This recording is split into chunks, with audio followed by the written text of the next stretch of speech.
Mr. Chairman, dear colleagues, so I will be speaking about the antimicrobial strategies in neutropenic patients, but be very cautious to what I'll be telling you because I have some potential conflicts of interest to disclose. So the febrile neutropenia has produced a huge amount of literature over the last, I would say, 4 to 5 decades, and lots of these studies have been included in these recommendations that have been updated in 2010 by the Infectious Disease Society of America and was checked again in 2013 without any revision. And I would say that these recommendations are very good because based on very well performed interventional studies in the field. But these recommendations are perfectly fitted to non-complicated febrile neutropenia because those patients have quite a low rate of microbiological documentation of 25 to 30% in the literature, mostly based on the blood cultures. And those patients have a very low mortality rate because the most severe patients were classically excluded for most studies that are included in these recommendations. So these recommendations propose the classical escalation strategies in which patients will first receive a beta-lactam, combined or not with an aminoglycoside, probably rather not than yes. And in case of persistent fever, then it is recommended to add some glycopeptide to target some gram-positive cocci that could be resistant to the initial beta-lactam. And then for patients with profound and prolonged neutropenia, such as those encountered in patients with acute leukemia or in bone marrow transplantation recipients, it is proposed to add some antifungals to target aspergillosis and candidiasis. So this is perfectly fitted once again for stable patients, but it is probably not adapted to our patient like this one, a patient with acute myeloid leukemia who had fever of unknown origin, empirically treated with PIP-TAZ regimen, and then at day 14 who encountered some fever and hemodynamic instability, acute respiratory failure that was related to severe pneumonia. And those patients have different epidemiologies as compared to patients with stable febrile neutropenia. The clinical documentation rate is very high. This is a study of more than 3,000 oncohemato patients with septic shock, and you can see that only 1/4 of them had neutropenia, but the same proportions apply to neutropenic patients in this study. So the clinical documentation rate was very high, about 80%, and the lung was the main site of infection. And also the microbiological documentation is also very high, up to 60%, and half of patients had a positive blood culture in this study. And this is very important because we know in those patients, in all severe sepsis patients, and most importantly in those highly vulnerable population, that it is very important to have early and efficient antibiotic therapy, as recently shown again by Jamel Mokart in the Cancer Center of Marseille. So for these patients, the strategy, the antimicrobial strategy, is not the escalation strategy, but should rather be the de-escalation antimicrobial strategy with a very broad spectrum antibiotic prescription at the time of severe sepsis, for which we could initiate or change the beta-lactam, eventually add some aminoglycosides. I will discuss about that. Some glycopeptides to cover some resistant gram-positive cocci, and some antifungals also in patients who are at risk for invasive fungal infections. And we should not be guilty for that, for prescribing such different antibiotic and some broad-spectrum antibiotic in those patients. But we also should be able to de-escalate after a few days after we have some microbiological documentation or not. So I will focus on the two major steps of this approach. First, the first day of management of severe sepsis. And these are some European recommendations provided by the European Conference on Infections in Leukemia. And you can see that there are many risk factors for infections due to resistant bacteria in hematology patients. And lots of these factors may apply to our patients in the ICU. But among them, a very important one is the prior colonization with a resistant pathogen. And we have some firm clues in the literature showing that the previous colonization with multi-resistant bacteria will result in infection with the same bacteria in those patients. And for instance, we have these very nice studies, a study performed in New York that showed that in allogenic hematopoietic stem cell transplantation, the prescription of preventive and curative antibiotics resulted in a disrupted stability and diversity in the digestive microbiota. And you can see that here, prior to transplantation performed at day 0, here all patients have a balanced microbiota, but after prescription of antimicrobials, you can see that the patients exhibit intestinal dominance of various bacteria, enterococci, some streptococci, and also some proteobacteria that include both fermenting and non-fermenting gram-negative rods. And most importantly, the intestinal dominance was associated with the development of bacteremia. And for instance, the enterococcal dominance in the digestive tract was associated with an increased incidence of bacteremia related to vancomycin-resistant enterococci. Remember that the study takes place in the United States and not in Europe. And the intestinal dominance in proteobacteria, so in gram-negative rods, was associated with an increased incidence of gram-negative bacteremia. It is also possible to quantify the risk of subsequent infections due to resistant bacteria in patients who are previously colonized with the same one. And this was performed in this study that took place in a country with a high prevalence of multi-resistant bacteria, which is Mexico. And you can see that in this study, there were 63 patients colonized with ESBL Escherichia coli, and among them, 22, so 1/3 of patients,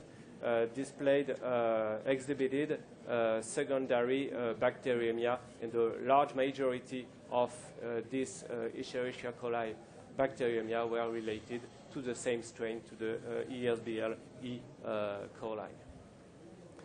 One way to improve the coverage of multi-resistant bacteria is the addition of aminoglycosides. And we have this study performed in Spain that shows that addition of aminoglycoside to the beta-lactam regimen effectively improved coverage against ESBL E. coli or Klebsiella pneumoniae, and even in patients with multi-resistant Pseudomonas aeruginosa. So there's a big controversy about the benefit of aminoglycosides in those patients, because we have tens of studies that showed that aminoglycosides did not bring any benefit and any improvement in outcome in patients with febrile neutropenia. But once again, those studies are performed in stable patients, patients with a very low mortality rate and quite a low rate of bacteremia also. But I think we have some good clues in the literature of the efficacy of aminoglycoside in high-risk patients. So we should go back cooking in the old pots, and for example, this study by Klastersky and colleagues published in the middle of 80s, a very nice studies in acute leukemia patients with neutropenia who exhibited gram-negative bacteremia. And you can see in this study that patients who received a synergic antibiotic combination of a beta-lactam and aminoglycoside fared much better than patients who had a single antibiotics. And in some patients, the serum bactericidal activity was also correlated with the clinical response. In the ICU, we don't have any interventional studies in the field, but we have this quite big studies performed in the St. Louis hospital in Paris. More than 400 patients with neutropenic patients with severe sepsis and septic shock. And in this study, the combination antibiotics therapy, mostly beta-lactam associated with aminoglycosides, provided a dramatic improvement in the survival of those neutropenic patients.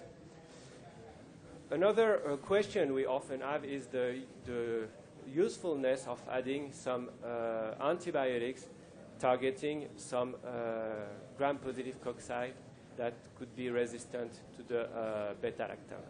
And we know from this study, this French study, and from others, we know pretty well the risk factors for gram-positive infection. The infections related to streptococci are related to mucosal damage, especially induced by high-dose cytarabine.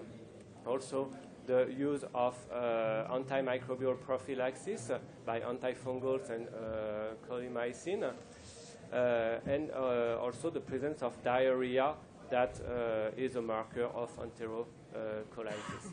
Staphylococcal infections are related to the central venous lines and also are favored by the prescription of colimycin. And it seems logical in those patients with risk factors for gram-positive infection to add some glycopeptides or even some linezolid, because there was one study that suggested that linezolid could be efficient and safe in those patients. So it seems quite logical to add some glycopeptides in those patients with risk factors for gram-positive infection. But once again, we should be able to de-escalate thereafter, and we'll see that after a few slides. And finally, the initial regimen should maybe also include an antifungal drug, but in this setting, we are not treating them empirically because we are in the setting of preemptive therapy.